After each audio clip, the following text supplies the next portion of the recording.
She took everything from me, my money, my credibility, my dignity, and now she was sitting at my family's dinner table, eating my mother's roast pork as if she hadn't just destroyed my life. I stood frozen in the kitchen doorway, still holding the dish towel in one hand, peeking through the crack in the curtain that separated the rooms. My body felt cold, not because of what she had done, but because of who she was sitting beside, my own family. My father poured her wine into our crystal glasses, the ones we only used on Thanksgiving. My mother smiled warmly, placing a piece of honey-glazed rib on her plate before saying, "You couldn't handle spicy food as a kid, but look at you now." She tilted her head and giggled, raising her glass in thanks, like the past few months hadn't happened.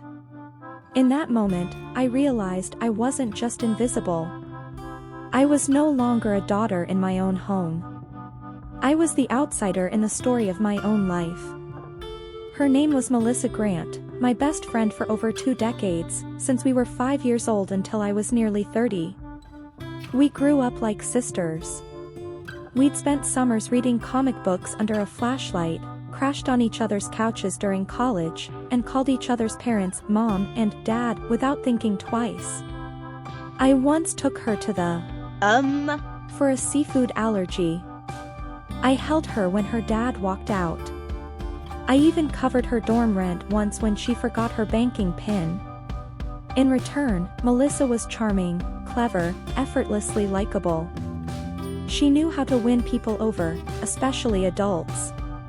She'd come over to our house to help my mom with dinner, wrap holiday gifts, trim the hedges. I thought that's just what friends did. I didn't realize that to my parents, Melissa wasn't just my friend. She was the daughter they thought they deserved. I remember in senior year, when I missed the SAT due to a high fever, my dad didn't ask if I was okay. He just said, "Melissa took it just fine. Why couldn't you?" In college, when I changed majors after struggling for 2 semesters, my mother sighed. Melissa knew what she wanted from day one. I got used to being compared, but I never expected that one day those comparisons would make me the stranger in my own bloodline. When I scraped together every cent from savings, took out a loan, even dipped into my tiny 401k to start a handmade candle store, the first person I called was Melissa. She had a degree in business. She knew how to run the numbers, make a plan, do marketing. I focused on the products. She managed the operations. We shared everything, from inventory spreadsheets to brand concepts to utility bills and startup dreams. It felt like magic, steady orders, glowing reviews, repeat customers. I remember one night we were sitting on the warehouse floor, eating cold pizza and laughing about hiring staff someday. I believed in us. I believed in her. Then one morning in early March, I arrived to find the locks on our storefront had been changed. A sheet of paper was taped to the door, closed due to internal reasons. I called Melissa, no answer. I went to her apartment, vacant. I contacted the bank, they told me the business loan was past due, and there hadn't been any recent activity in the account. I checked our company finances, completely wiped. Every legal document was in my name. The $110,000 I had put into the business was gone. I sat down on the curb outside our shop. My chest didn't even tighten. It just felt hollow. I lost everything in under 2 weeks. The landlord terminated our lease. The bank sent me a final warning. I called a lawyer, but there was no legal trail proving Melissa had ever co-owned anything. She held all the accounts. I held the legal burden. I was solely liable. I called my dad. He sighed and said, "Well, that's a lesson. Don't trust people so easily in business." My mom said, "Don't blow this up. If you go around suing her, people will think our family is messy." The worst blow came from my sister, the one whose college tuition I helped cover years ago. She said, "Yeah, Melissa screwed up, But you were pretty stupid to let it happen. I moved back in with my parents because I had nowhere else to go. But the house was colder than I'd remembered. At dinner, I was always the last to be served, if anyone remembered me at all. My mom talked about Melissa like she was still part of the family. She called again today. "She's worried about you." I said once, just once, that Melissa had stolen from me and ruined my life. My mother scowled and snapped, "Why are you so bitter? She's still human. People make mistakes. Don't drag your grudge into this house." Grudge. That's what they called it. Not betrayal. Not theft. A grudge. I started to wonder if the real crime wasn't what Melissa had done, but that I wasn't as good as her at telling stories. Each night I slept on a deflated air mattress in the laundry room, clutching the backpack that held the few things I still owned. I worked 2 jobs, one at a coffee shop in the mornings, another cleaning offices at night.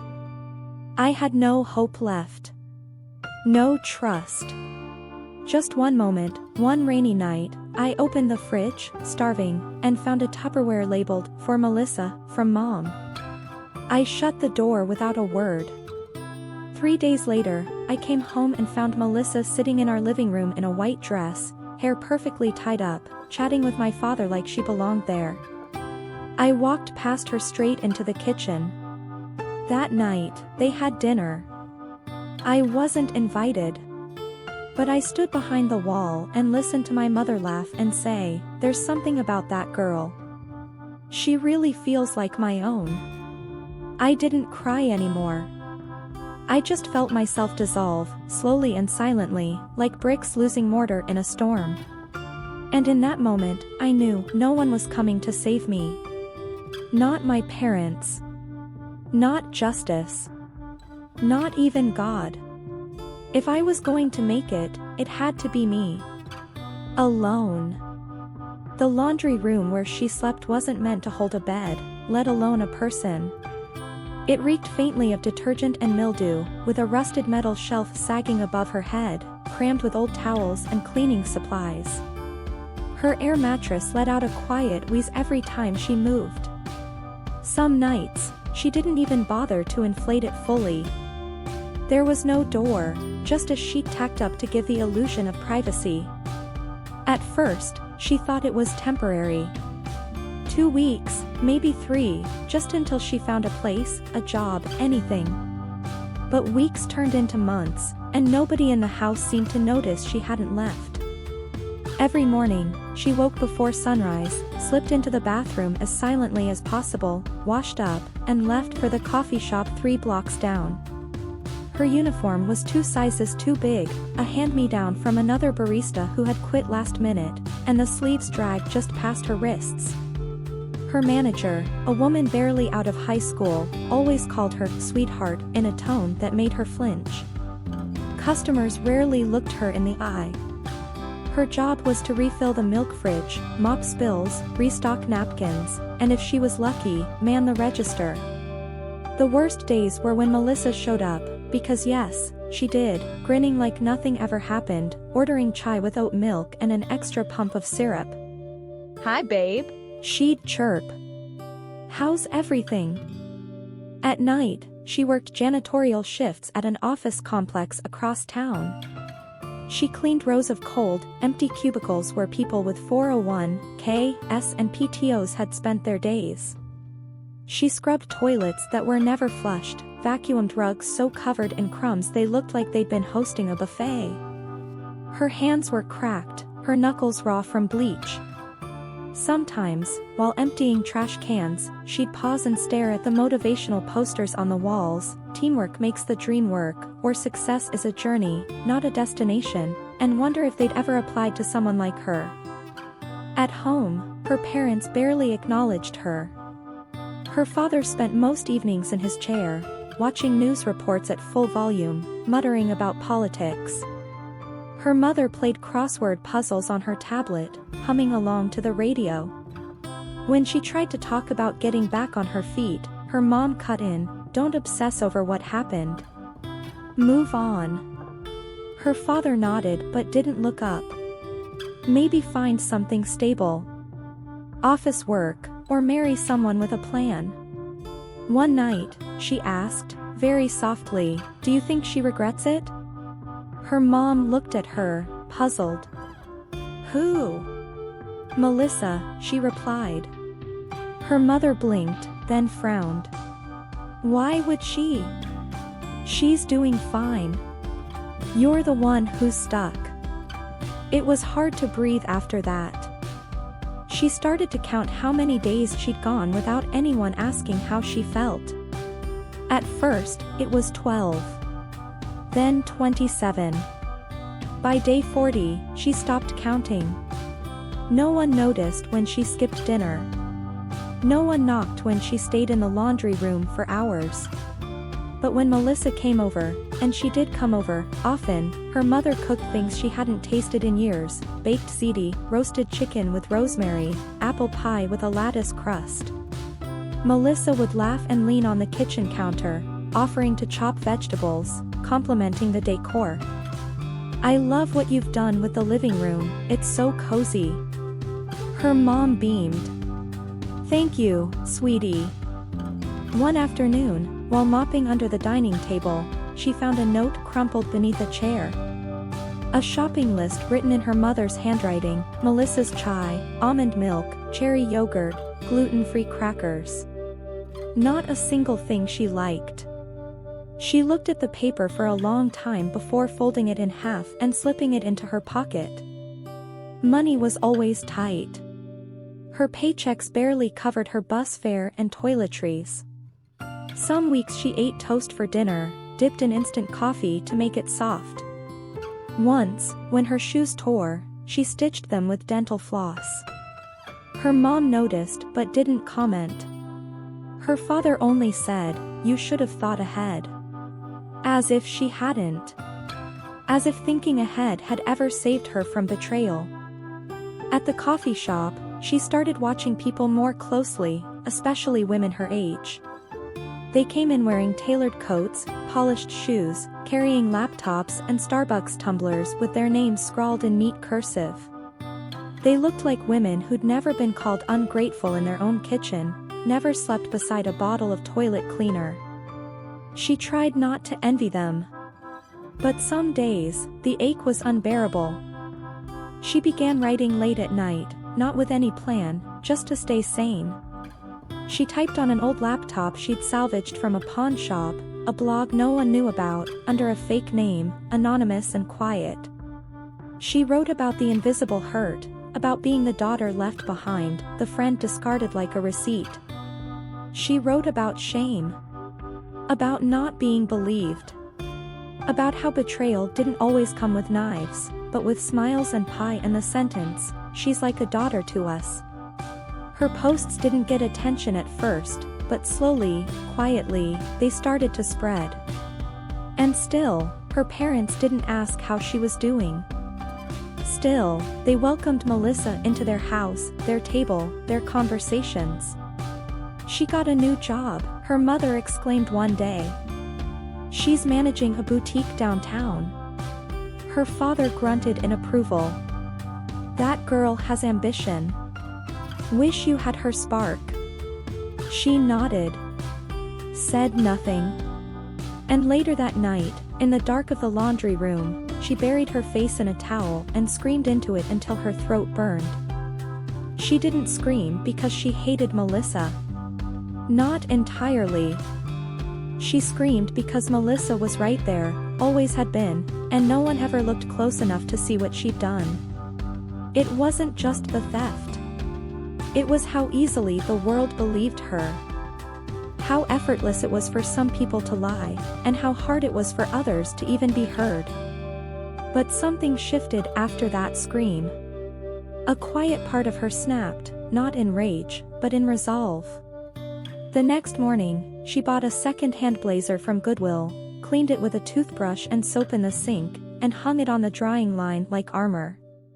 She still had nothing, no money, no backup, but she had clarity. She wasn't going to wait for someone to rescue her anymore.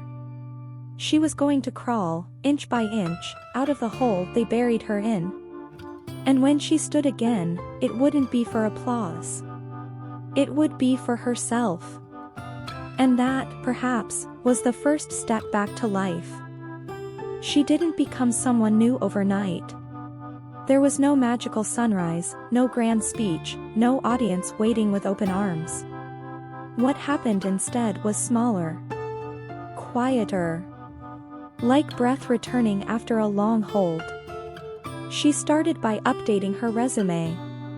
It had been a while. Most of her experience was outdated, part-time, pieced together between school and failed business attempts. She stared at the screen for hours, unsure of how to explain the past few years without sounding like a disaster. Eventually, she just told the truth: freelance product creator, small business founder, bookkeeper. She didn't lie. But she also didn't tell them about the nights she'd eaten dry toast on the floor of a laundry room. The blazer helped. It was still a little stiff, the fabric scratchy and too warm for spring, but when she put it on, she walked straighter. A former college friend, one of the few who hadn't unfollowed her after the fallout, responded to a quiet message she sent. Looking for remote work. Anything. I'm rebuilding. He didn't ask questions. Just forwarded her name to a startup that needed someone to organize digital receipts and vendor payments. It was a tiny job. 10 hours a week. But it was something. She cried in the bathroom after getting the confirmation email, not because it was glorious, but because it meant someone still thought she was capable. She kept the job. Then picked up another. Then another. Slowly, she built a patchwork schedule, weekend hours here, a few hours a night there. Her body ached, her eyes were always tired, but she started making enough to pay for her own groceries. Enough to take the bus without counting quarters. She kept the laundry room bed, but she no longer felt trapped in it. And she kept writing. Her blog, anonymous, raw, unfiltered, gained traction. Other women began commenting. One wrote, "I thought I was the only one whose family didn't believe her." Another said, "My best friend married my ex and convinced my family she was better than me. I still hear about her from my mom." They weren't angry, not really. They were wounded. Like her. She started replying to each one. Her inbox filled with stories like echoes, reminders that the kind of betrayal she'd lived wasn't rare. Just rarely believed. At home, not much changed. Her mother still cooked for Melissa whenever she visited. Her father still nodded when Melissa bragged about her latest promotion. But slowly, something began to shift. It wasn't in them, it was in her. She no longer flinched when her mother said, "Why can't you be more like her?" Instead, she looked her mother in the eye and said softly, "Because I'm not her. And I'm okay with that." Her mother blinked. Said nothing. But that silence was different this time, less dismissive, more unsettled. One evening, she came home from her bookkeeping shift and found Melissa in the kitchen, barefoot, laughing as she made sangria with her mom. The smell of orange peel and wine filled the air. Melissa turned, eyes bright. "Oh hey! Haven't seen you around. You look better." It was said with mock surprise, like praise tossed at a dog who'd finally sat still. She forced a smile and walked past her into the hallway. She didn't slam the door. She didn't say anything. She didn't have to. Later that night, her mom brought her a glass of leftover sangria. It was the first time in months she'd offered her something without being asked. She took it. Said thank you. Then closed the door gently. It wasn't forgiveness. But it was a ripple. Her freelance clients grew. She began working with a small nonprofit helping low-income families with budgeting. One of the founders liked her so much she offered to co-write a grant proposal. The grant was approved. Her name was on it. It wasn't a business empire, but it was honest, and it was hers. She started saving again. Not much, but enough to imagine someday leaving the laundry room behind. She found a studio apartment 15 minutes away by bus. It had peeling paint, a leaky faucet, and smelled faintly of cigarette smoke. But it had a door. A real one. With a lock and a knob and a key that fit only her pocket. When she moved in, she sat in the middle of the room and cried, not because it was beautiful, but because it was finally, blessedly hers. That night, she lit a candle. Not one of Melissa's. One she made herself, in a thrifted jar, with lavender wax and a hand-cut label that said, "Still Standing." It was quiet, and it was perfect. A few weeks later, she received an email from a local women's advocacy group. Someone had forwarded them her blog. They wanted to feature her writing, maybe even have her speak at one of their panels. She hesitated, speaking meant revealing her name, her face, her story. But she said yes. She practiced her speech for days. It wasn't polished. It wasn't powerful in the traditional sense. But it was real.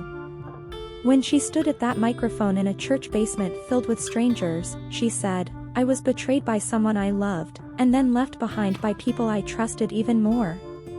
But I am not a footnote in someone else's story. I am the whole damn book." The applause that followed was gentle, not roaring.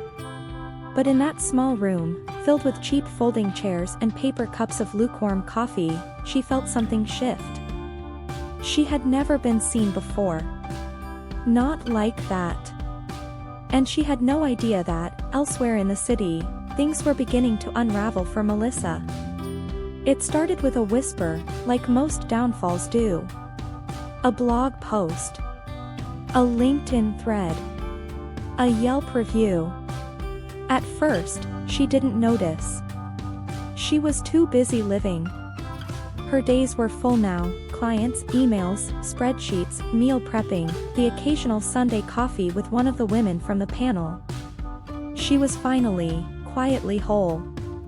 But then, late one night while scrolling through her messages, she saw a subject line she hadn't expected, "Is this about Melissa Grant?" The email was from a woman she didn't know. She worked in the retail space, said she'd seen Melissa's name come up in a local business forum. Apparently, Melissa had been managing a boutique in a trendy part of town. Everything looked perfect on the outside, curated Instagram feeds, soft lighting, empowerment quotes. But the employees had a different story. Unpaid wages. Fake invoices. Promises made, then conveniently forgotten. At first, no one spoke up, because Melissa was charming, connected, and very, very good at playing victim. But someone had finally posted about it. Anonymous, like she once was. A simple warning, do not trust Melissa Grant with your business. Then the comments began to pile up. Clients mentioned her skipping payments. Vendors talked about bounced checks. One former assistant shared a chilling story of being pressured to sign off on a grant application with falsified financials. The dots started to connect, too cleanly, too consistently to ignore. She sat back in her chair, staring at the screen. Her tea had gone cold. The apartment around her was quiet, but her heart wasn't.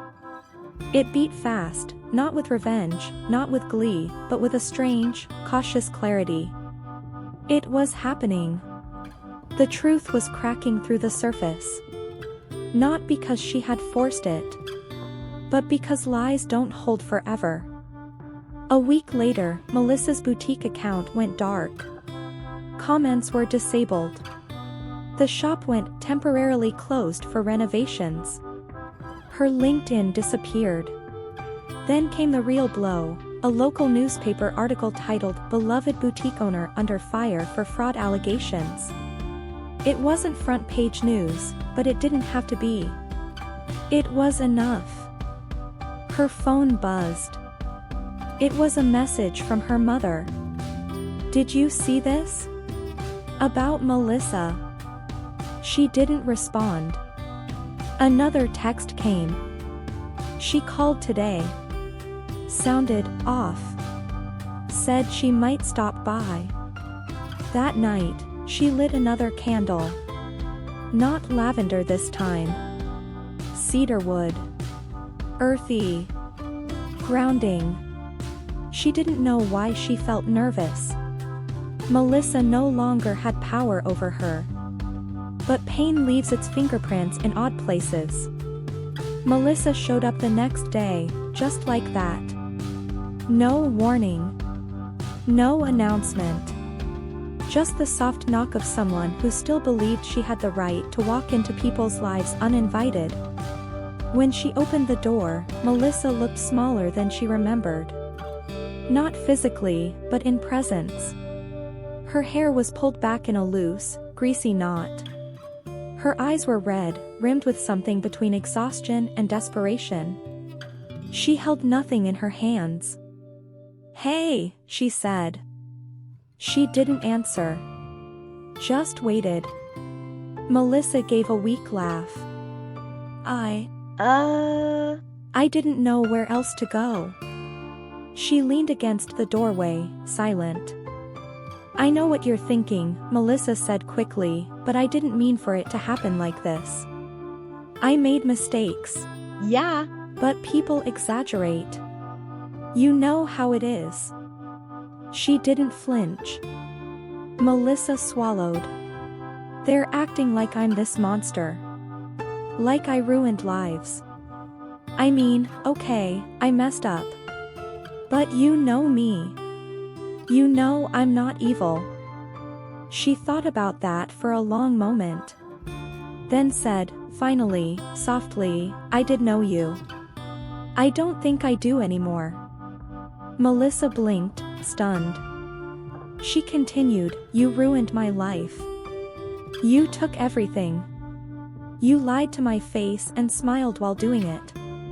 Then you sat at my family's table like you were the one who belonged. And the worst part? You made them believe I was the bitter one." Melissa stepped back. Her eyes were glassy now. "I didn't mean." "But you did," she interrupted. "You meant it every time you let them praise you. Every time you let me be the villain. And now you want me to what? Save you?" Melissa looked down. I thought maybe you'd understand." She exhaled slowly. "I do. I understand more than you think. But understanding doesn't mean opening the door." Melissa didn't argue. She stood there for a few seconds, silent. Then turned and walked away. No. Goodbye. No apology. She closed the door gently and locked it. Then she sat down on her small couch, lit her candle, and picked up her notebook. She wrote everything down, not for the blog, not for anyone else, just for herself. It felt like cleaning out a wound. Sharp, but necessary. 2 days later, her mom called. Voice shaky. "Melissa, she came by. Said you turned her away." She needed someone, her mom added. "You really won't forgive her." She stared at the ceiling, hand resting on her notebook. "I did," she said. "I forgave her. The moment I realized she couldn't hurt me anymore."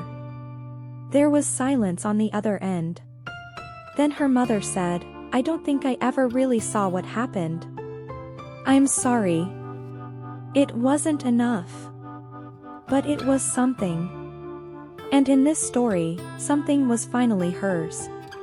Spring came gently that year. Not with fireworks or fanfare, but with longer daylight hours, softer winds, and the sudden appearance of daffodils outside her apartment window. She bought a small rug for her living room, navy with faded gold trim. She didn't need it, but she wanted it. That was new. Wanting something just because it made her smile. She spent Sunday mornings at the farmer's market, not buying much, just walking between the stalls with a paper cup of hot cider. People passed her without knowing anything about what she'd survived, and that, too, was a kind of freedom.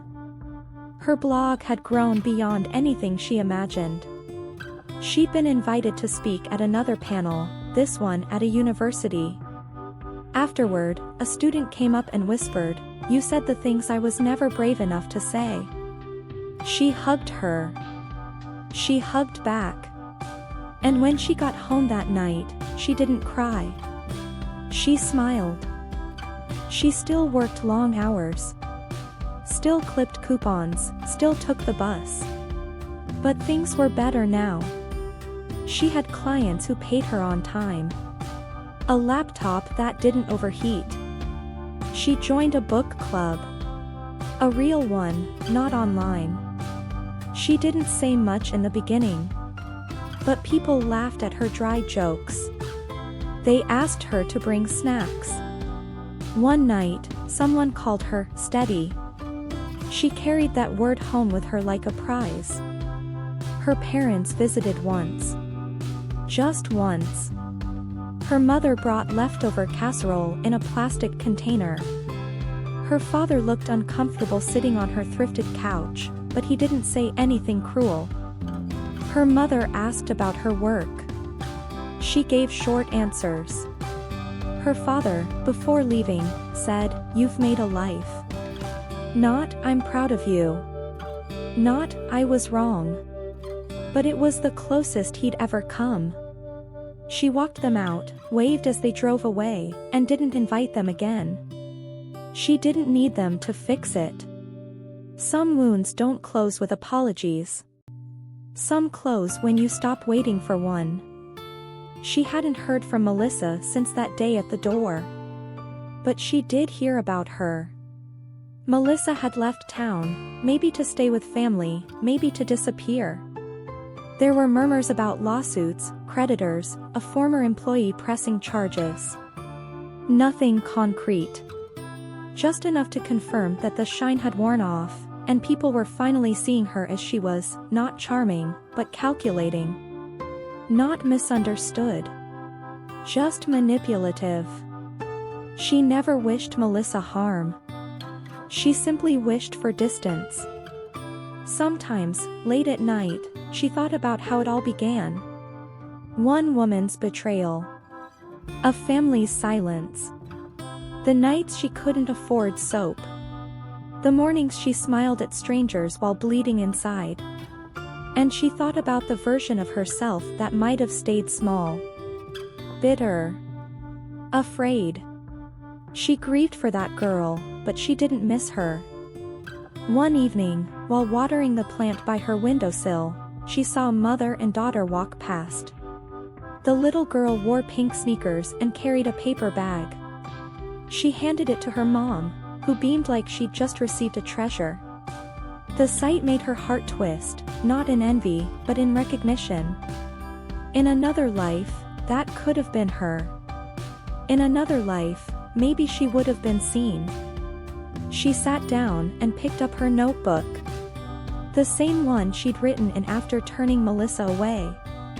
The same one she'd nearly thrown out, more than once. But now it was full. Every page a thread in her tapestry. She flipped to the last page and wrote, "You don't always get closure. Sometimes, you just get free." She closed the book. Turned off the light. And for the first time in a long, long time, she slept deeply, peacefully, without needing to be believed, defended, or explained. Because she knew the truth. And that was enough.